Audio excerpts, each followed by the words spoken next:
Welcome to Cappadocia. We arrived yesterday by plane and today we rented a car. So in Turkey, Cappadocia is a relatively large area. That's why we rented a car. We will be here for 4 days and discover all sorts of sites that this region has to offer. A lot of these stone formations, but also old cave homes and these sorts of things. So we're really stoked and yeah, let's go. Let's see what this place has to offer.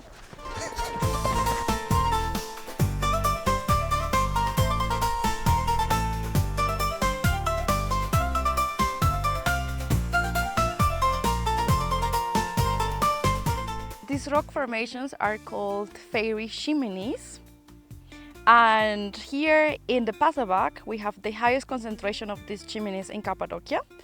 And these formations were formed millions of years with the wind and rain eroding away the volcanic rock, and this left these mushroom-shaped rocks behind. Many of the chimneys were used by monks or hermits as homes. This is why it is called the Monk's Valley or the Hermit's Valley, and today some of them are still used by hotels and many other shops. And this here behind me must be what is one of the coolest police stations on the planet, I think. It's well worth coming pretty early here. We arrived at 8, which is when they open. And the reason is there is a famous Instagram photo spot here, and it's also very close to one of the main villages, and it's really dense in terms of these rock formations. So there's a lot of these beautiful rock formations at the same place. So it's a very popular place and it's well worth coming early to avoid the crowds.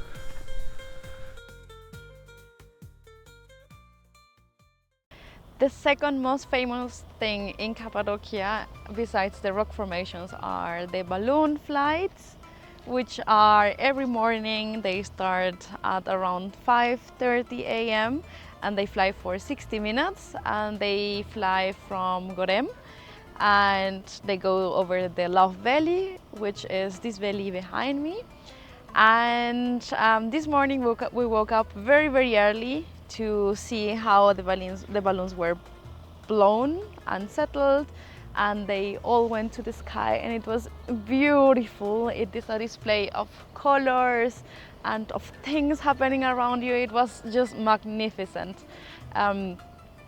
It will take around like 30 minutes when they are setting the balloon ready for the people to fly, and in the baskets they fit up to 30 people, so that's a big basket with lots of people, but it looks so cool.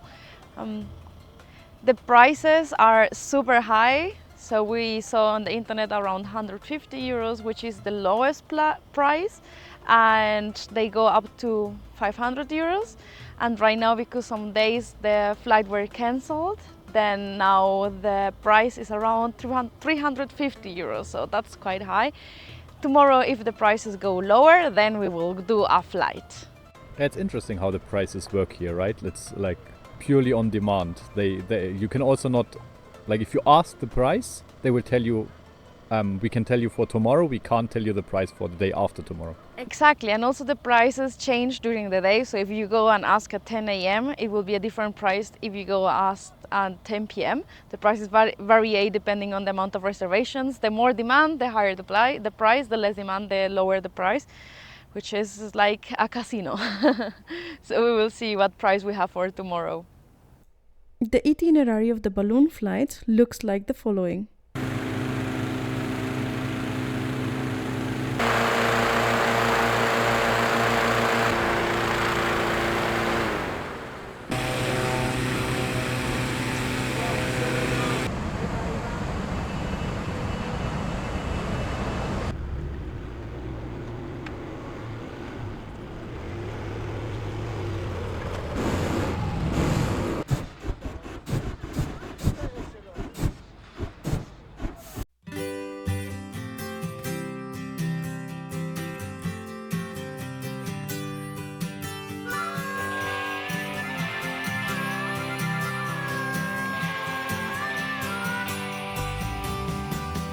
We were lucky enough and the prices went down, so we could live the dream of having a balloon flight.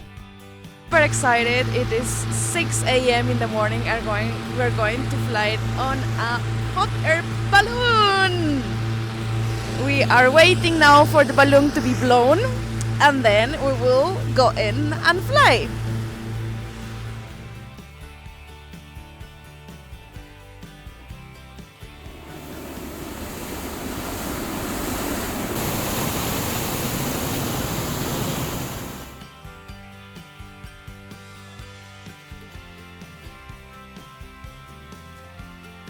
It's absolutely stunning, and if the flamethrower is off, it's also really, really quiet.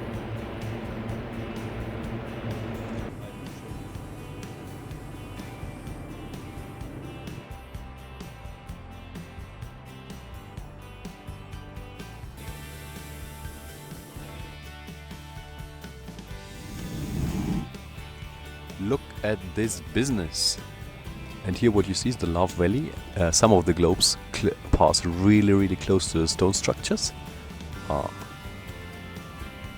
Depends, I guess, a little bit on the wind and where you start and all these sorts of things. But yeah, you can see all of them down there accumulated in the so-called Love Valley.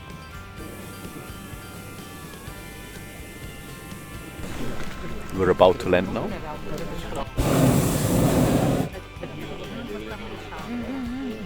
It's over. It was really, really, really beautiful.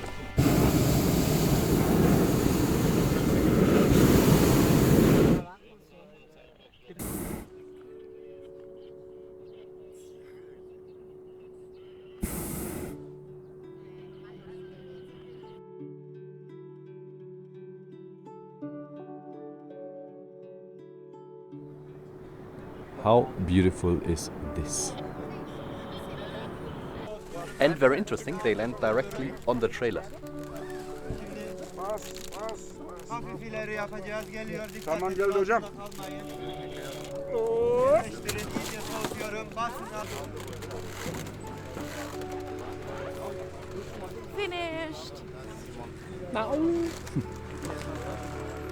But it was really, really beautiful. It was amazing, yeah. It was beautiful, all the balloons on the sky, the sunrise, all the landscape. It was just amazing.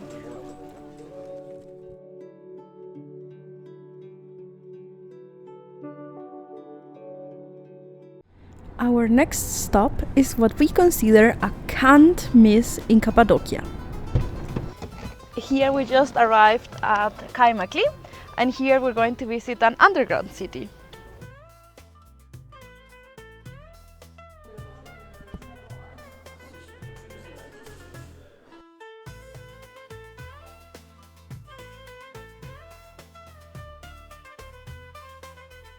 These caves weren't only used for storage, but they actually were a city. There was storage, sleeping places, kitchen, living rooms, and you might be wondering why the people might want to live down the earth instead of going like up and enjoying the view.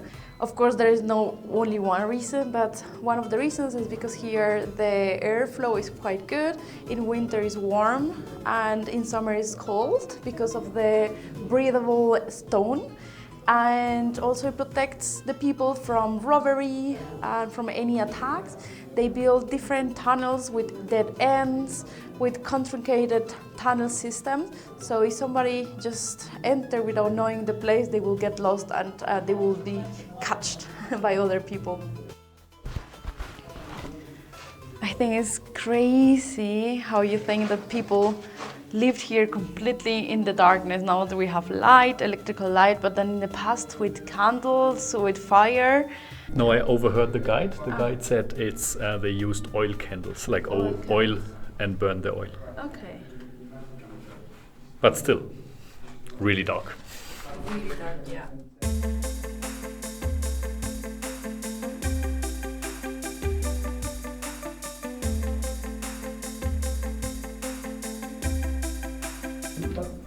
This one is not for tall people, definitely not. Or claustrophobic. Or claustrophobic, true. So here you can see the door system they had. So these are round doors which they use to lock off certain floors or areas, and then they would just roll it over here, and it'll be closed off. In the wineries, they used to put all the grapes here and smash them with the feet, and then all the juice will flow in that direction where they will collect it in some devices down there. And we're back on the top. So we went 4 stories down and now 4 stories up. And in total it's 8 stories and it's not completely excavated yet. Only But 10%. Only 10% of what is believed to be the entire city. It's really, really marvelous, extremely impressive. From the underground city, we move towards a more outdoorsy sightseeing. Behind me is the Ilara Valley, and here you can start a walk for around, I guess, like 2 hours, and finish on a different place. You go through the gorge, which is beautiful. You are surrounded by nature. We actually didn't do the research quite well, so we're too late, and we won't do the hike. We will go to the car, to the end station, and have some lunch there.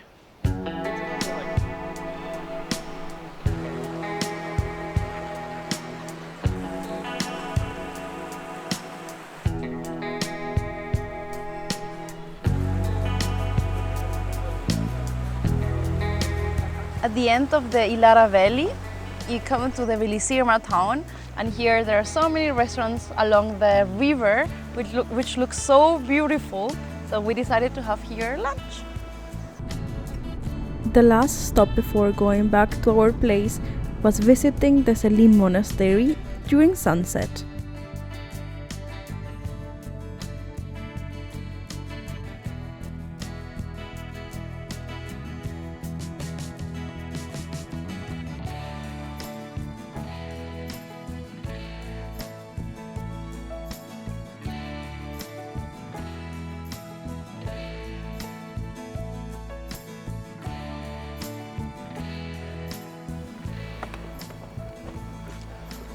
Another day and new discoveries.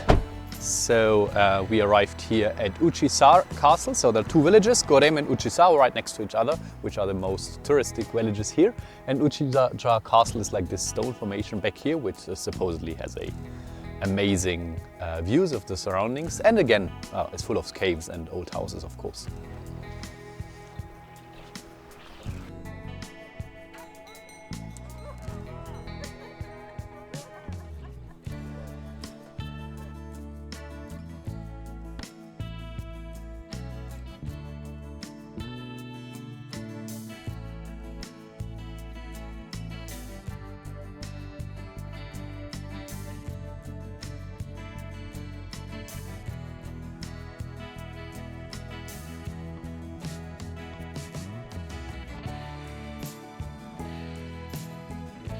So this all looks deserted, but actually it has been inhabited until recently. It's only that some of the houses started to crumble and some rocks were really falling and disintegrating, and so yeah, well, I suppose you get a little bit nervous when your house starts to disintegrate, and so people moved out. There are still some of these filled with hotels and restaurants, cafes, but not inhabited as houses anymore. But yeah, until recently they were actually used as houses.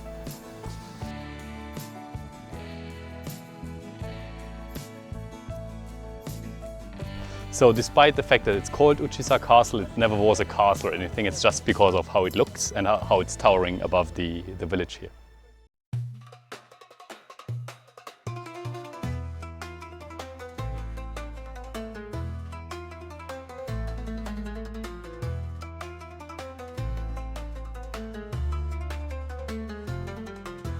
After this site, we were ready for our next destination, driving through beautiful carved mountains along the way.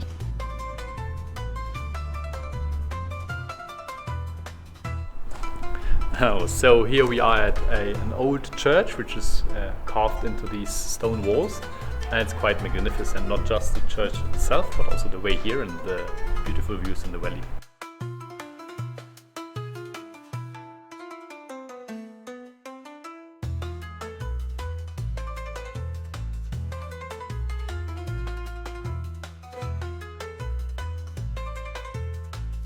So in and around in Cappadocia there are many of these small valleys, like it's kind of different valleys with different stone structures. There are hundreds of them actually. At least it seems to be hundreds, many tens. And so what you usually do is you either book tours or you rent a car and pick a few, and then you just go from valley to valley, have a small hike, look at these stunning stone structures. They're all a little bit different. And yeah, so that's what we are doing also these days. Except for so there are some obvious ones, like ones that you have to visit, and then you can pick a handful of the other ones that are equally beautiful, but well, maybe not top hotspots for tourists.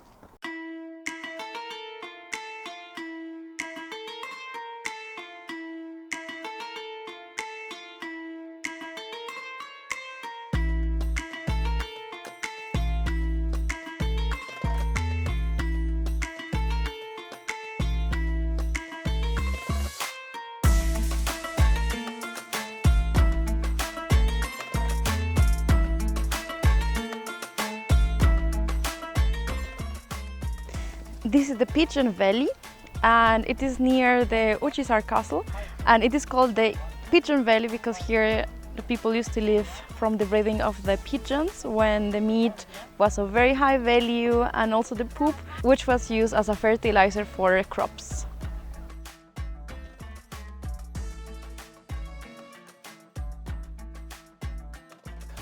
Cappadocia translated means land of the beautiful horses, which has its origin because in this area there used to be a lot of wild horses back in the days, hence the name. And nowadays you can still see some of the photo shootings. There are many horse ranches where you can do some horse riding, and of course many photo shooting. True, not wild horses though anymore. And here along the valleys you see so many of the photo shootings with the old cars, with the big dresses. So if you are one of those people that like these photo shoots here, you can find anything you like. Thanks for watching, If you liked the video, give it a thumbs up and hit the subscribe button below. and leave us a comment. We would like to hear your opinions and thoughts.